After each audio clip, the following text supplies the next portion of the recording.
Discuss చేద్దాం. Professor Seshu sir ప్రముఖ రాజకీయ విశ్లేషకులు, తో పాటు వివి రావు గారు రిటైర్డ్ ఆర్మీ కల్నల్ మనతో పాటు జాయిన్ అవుతున్నారు. మిట్టా పార్థసారథి గారు భారతీయ జనతా పార్టీ మాజీ శాసనసభ్యులు, జయరాం గారు ప్రముఖ రాజకీయ విశ్లేషకులు మనతో పాటు జాయిన్ అవుతున్నారు. నమస్తే అండి, welcome to prime time debate. నమస్తే వివి రావు గారు నమస్తే అండి. నమస్తే, చెప్పండి. సో నేను ఇందాక నా ఇంట్రోలో కొన్ని పాయింట్స్ లేవనెత్తడం జరిగాను. ఢిల్లీకి కేవలం 30 కిలోమీటర్ల దూరం ఉంటుంది. ఫరీదాబాద్ పేరుకు మనం ఫరీదాబాద్ అంటున్నాం, కానీ ఢిల్లీకి 30 కిలోమీటర్లు. అక్కడి నుంచి ట్రావెల్ చేస్తే ఈ సౌత్ ఢిల్లీ నుంచి సెంట్రల్ ఢిల్లీకి వచ్చేటువంటి మార్గంలో మహా అయితే ఒక 45 to 60-70 మినిట్స్ జర్నీ. సో ఈ జర్నీలో కార్ వచ్చింది, పార్కింగ్ అయింది, అంతకంటే ముందు అక్కడ దొరికింది. ఆ దొరికిన తర్వాత కూడా ఎందుకు అలర్ట్ అవ్వలేకపోయారు? సో ఈ ఇంటెలిజెన్స్ ఎక్కడ మిస్ అయింది? సో ఒక భద్రతను ఎందుకు పెంచలేకపోయారు? ఇందాక నా ఇంట్రోలో కొన్ని క్వశ్చన్స్ అనేది దేశంలో కూడా ఈ ప్రశ్నలు వినిపిస్తున్నాయి. సో దీన్ని ఎట్లా చూడొచ్చు సార్ ఈ అంశాన్ని? ఇటువంటిది మనం క్లియర్ గా చెప్పలేమండి. ఎందుకంటే ఓకే, జమ్మూ కాశ్మీర్ నుంచి కొన్ని హింట్స్ వచ్చాయి, ఫలానా ఏరియాలో టెర్రరిస్టులు భాగంగా ఉన్నారు.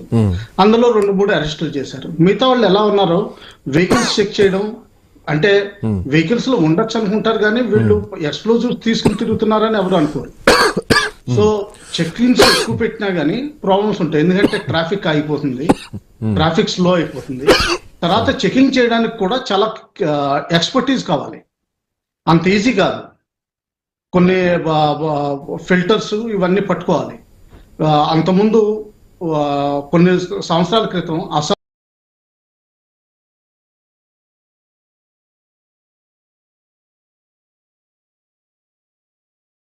రైఫిల్స్ ఇటువంటి ట్రూప్స్ కి, ఆర్ఆర్ అటువంటి ట్రూప్స్ కి రెడీమేడ్ ఫిల్టర్స్ ఇచ్చారు. అంటే ఏంటంటే ఆ ఫిల్టర్ పెట్టగానే దాని కలర్ మారుతుంది, అలాగే వాళ్ళు గుర్తుపట్టచ్చు.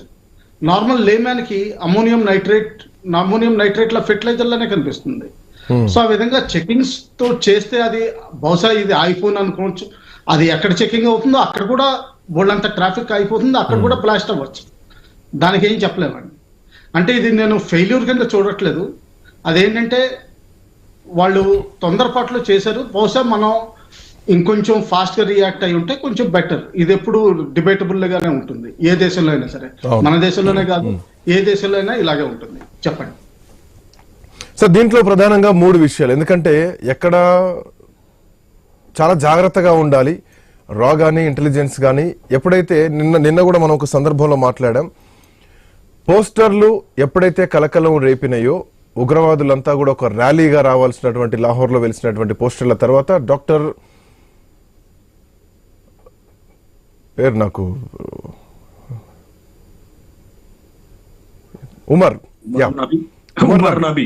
డాక్టర్ ఉమర్ నబీ, ఉగ్రవాదుల పేర్లు దరిద్రం గుర్తుపెట్టుకోవడం కూడా. ఎనీవే దట్ ఇడియట్ ఆ పేరును గుర్తుపెట్టుకోవడం అంత మ్యాండేటరీ కాదు, బట్ తప్పనిసరి పరిస్థితుల్లో సమ్ టైమ్స్. బట్ ఆ డాక్టర్ ఉమర్ అనేటువంటి వ్యక్తి పోస్టర్లు అంటించారు, అక్కడే మనకు క్లూ దొరికింది, దాంతోనే ఇంటెలిజెన్స్ అలర్ట్ అయింది. బట్ ద పాయింట్ ఏంటంటే సార్, ఇక్కడ 3 విషయాలు. ఒకటి, ఎర్రకోట పైన నిఘా పెట్టారు. చాలా రోజులు టెర్రరిస్టులకు ఎర్రకోట అనేది ఒక ప్రధానమైనటువంటి టార్గెట్. ఢిల్లీని ఢీకొట్టాలంటే ఎర్రకోట పైన దాడి జరిగితే ప్రపంచం మొత్తం కూడా రియాక్ట్ అవుతుంది. అట్ ద సేమ్ టైం రెండవది, ఢిల్లీలో దట్టు బాబ్రీ మసీద్ కూల్చివేత సందర్భంగా అంటే December 6th రోజు కూడా బ్లాస్ట్లకు ప్లాన్ చేయాలి అన్నది ఒక పాయింట్.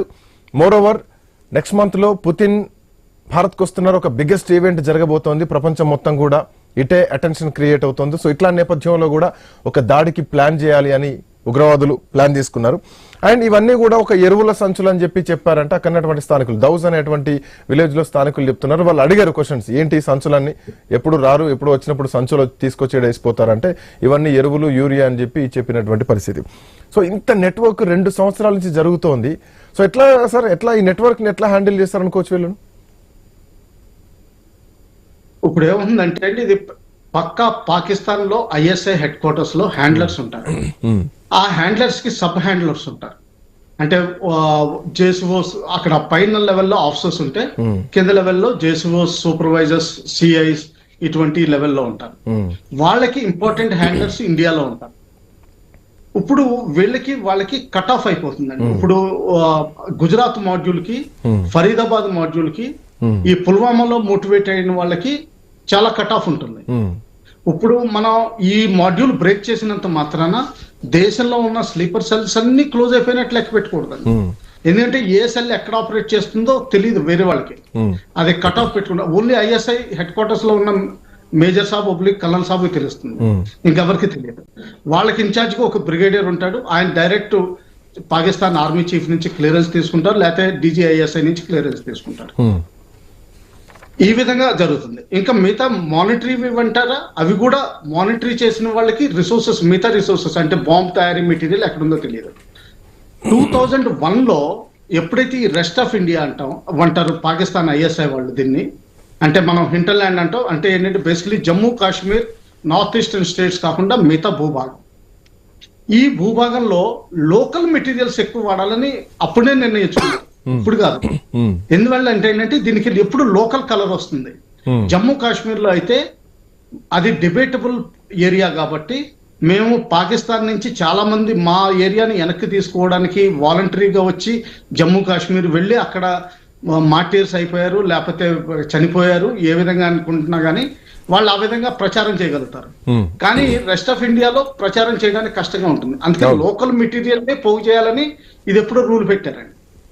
తర్వాత RDX, C4 అటువంటి హై క్వాలిటీ ఎక్స్ప్లోజివ్స్ లిమిటెడ్ క్వాంటిటీలో సప్లై చేస్తారు. దీనికి ఈ జనరిక్ మెటీరియల్ కి లింక్ పెట్టరు, లాస్ట్ మినిట్ లో సప్లై చేస్తారు.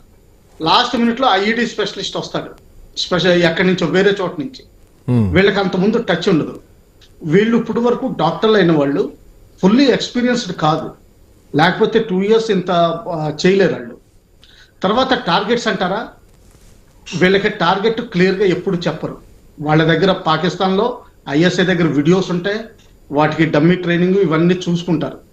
ఇప్పుడు లాస్ట్ టైం వ్యాన్స్ వచ్చినప్పుడు ఒక అటాక్ జరిగింది పహల్గాంలో. దాని ముందర ఎప్పుడు international leaders, especially American president కానీ, వైస్ ప్రెసిడెంట్ కానీ, రష్యన్ ప్రెసిడెంట్ కానీ, ఇటువంటి వాళ్ళు వచ్చినప్పుడు ఎప్పుడు అవుతూనే ఉంటాయి. చైనీస్ ప్రెసిడెంట్ వచ్చినప్పుడు మాత్రం ఏం అవ్వలేదు, కానీ ఇటువంటి వచ్చినప్పుడు ప్లాన్ చేస్తూనే ఉంటారు. ఎందుకంటే దానివల్ల ఇంటర్నేషనల్ విజిబిలిటీ దొరుకుతుంది, అదే ఆక్సిజన్ వాళ్ళకి టెర్రరిస్ట్ గ్రూప్స్ కి. తర్వాత